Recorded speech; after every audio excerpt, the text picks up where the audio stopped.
En las áreas de acceso del agua existen rejillas que frenan la entrada de la broza y agentes extraños en la suspensión del agua. La separación entre las barras de las rejillas gruesa está comprendida entre 50 y 250 milímetros de distancia, mientras que para las rejillas finas esta separación es de 30 milímetros. Además de las compuertas, en las embocaduras se instalan ataguías. La función de estas es bloquear el paso del agua y así lograr el agotamiento completo de los conductos. Los desagües de fondo se ubican en la zona central de la presa, en las cercanías de la cimentación, y sirven como medios de seguridad para el agotamiento del embalse. Los desagües de medio fondo o desagües intermedios sirven para asistir a los aliviaderos de superficie y para controlar el nivel del embalse. Están situados a media altura de la presa y en los laterales de esta.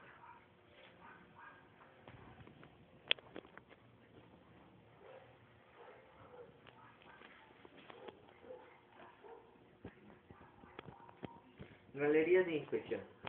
Estas galerías transitan la estructura de la presa en diferentes sentidos, con el propósito de revisarla interiormente.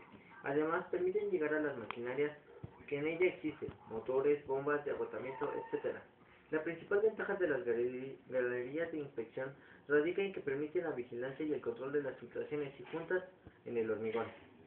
De hallarse alguna de estas se introducen drenes en los que tienen lugar apodos y extensómetros, que individualizan las juntas entre bloques de hormigón.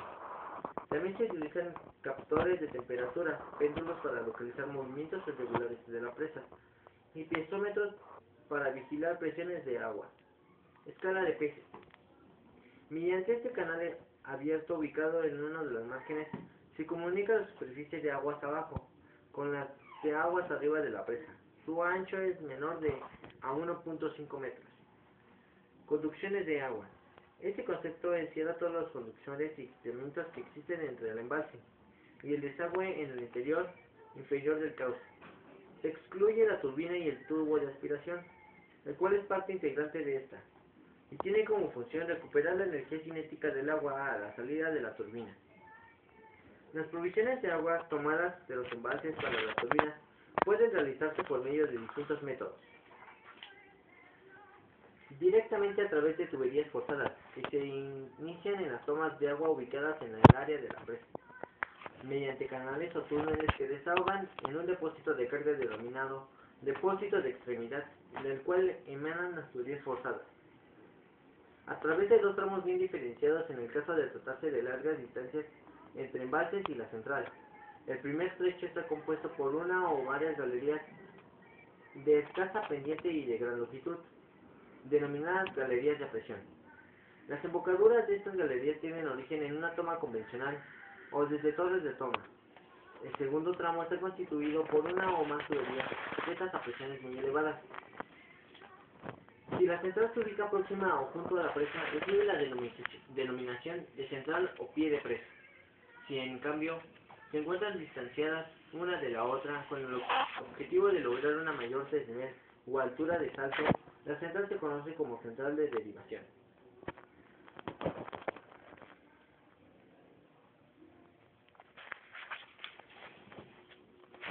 Tomas de agua. Se entiende por toma de agua el área de la obra donde se recoge el agua requerida para accionar las turbinas. Las aberturas por donde ingresa el agua están resguardadas por rejillas. La limpieza de estas últimas se realiza a través de un medio mecánico o manual. Consiste en un rastrillo denominado raedera o mano de hierro. Los desarenadores son estructuras creadas para favorecer la sedimentación de las partículas sólidas. Son constituidas en zonas precedentes. En el caso de la captación del agua, se realiza donde la masa líquida acarrea cantidades importantes de arena o grava. Torres de toma. Corresponde a la denominación a las estructuras colocadas hacia el interior del embalse, cuya función es tomar el agua de alimentación. En estas torres es donde se embalsan todos los sistemas y equipamientos requeridos para controlar el acceso del agua a las turbinas. Las torres de toma reciben el nombre de torres de rejillas, cuando la construcción solo comprende estos elementos encargados de filtrar el agua. Canales y túneles y galerías. Estas denominaciones se emplean para referirse a las diferentes clases de conductos artificiales construidos para encarrilar el agua. Un conducto abierto abarca los conductos en los que la superficie libre de una masa líquida se encuentra en contacto directo con la atmósfera. El desplazamiento del líquido se logra por efecto de gravedad, por estar sometido al efecto de la presión atmosférica. Esta conducción trabaja al régimen libre. En una conducción cerrada, el líquido no presenta una superficie libre, por lo que las paredes del conducto que lo guía lo envuelven físicamente. Este conducto tolera la presión del fluido, la cual originará el desplazamiento del líquido con independencia de las pendientes descendentes o ascendentes. Este conducto trabaja bajo un régimen forzado.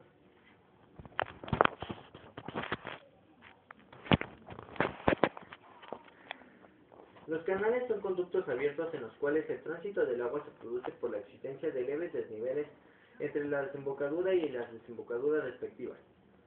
La función de los canales de derivación es conducir el agua desde la toma ubicada en el embalse hasta los depósitos de carga. Los túneles y galerías constituyen conductos cerrados subterráneos.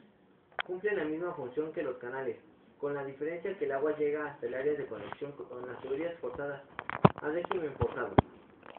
La diferencia entre los túneles y las galerías radica en la forma y las dimensiones de sus secciones, las cuales son mayoría en el caso de los túneles.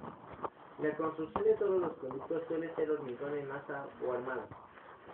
Están suspendidas a las mismas secciones, las condiciones de servicio y las características del terreno. Tuberías forzadas o tuberías de presión.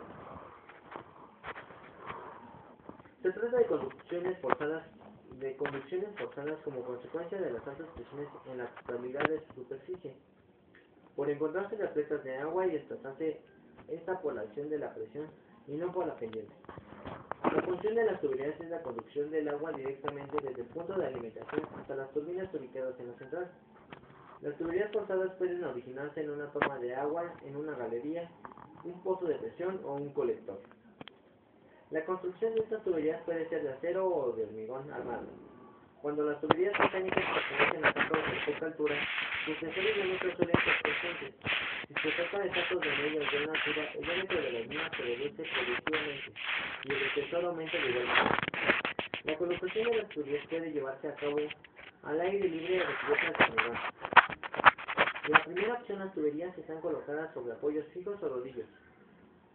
En estos casos no interesa el recubrimiento de la instalación a través de los cuerpos de obra, o se trata de instalaciones a la intemperie. El segundo caso es característico, de tuberías sumergidas, total o parcialmente en cajas de terreno.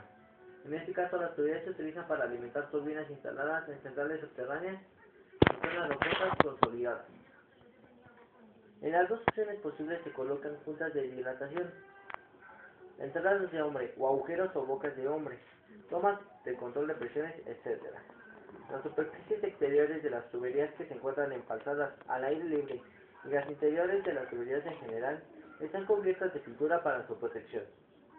Las supresiones del interior de las tuberías forzadas pueden originar deformaciones, por lo que se montan conductos o dispositivos que posibilitan la entrada y la salida del aire. En el caso de las tuberías al aire libre, en este efecto se agrava pudiendo la presión exterior aplastarlas materialmente. Las tuberías forzadas se completan de agua antes de abrir el depósito de la turbina que posibilite el acceso de líquido por la misma. Las válvulas de ventosa o flotador permiten el paso del aire en ambos sentidos, con el propósito de evitar el surgimiento de burbujas dentro del líquido durante el colmado o fuertes depresiones al desaguarse las tuberías. El golpe de ariete es un fenómeno que se da en todos los conductos, pero particularmente en las tuberías forzadas, y que se teoriza por fuertes y bruscos cambios de presión en la masa de agua. Los medios hidráulicos como válvulas de seguridad, válvulas de regulación y chimeneas de equilibrio son los recursos más eficientes para moderar este efecto. Chimenea de equilibrio. Estos dispositivos también se conocen como cámaras de presión, tanques de equilibrio o depósitos de compresión. Su función primordial es amortiguar al máximo las consecuencias perjudiciales que originan los golpes de ariete. Se trata de pozos piezométricos ubicados sobre los conductos. Están unidos a estos por su parte inferior. En estos pozos, el nivel de agua oscila, según los valores de presión que existen en dichas conducciones. La instalación de las chimeneas de equilibrio suele darse en el área de unión de las galerías, con las tuberías forzadas o cercanías de la unión de los tubos de aspiración con las galerías o túneles de desagüe de máquinas.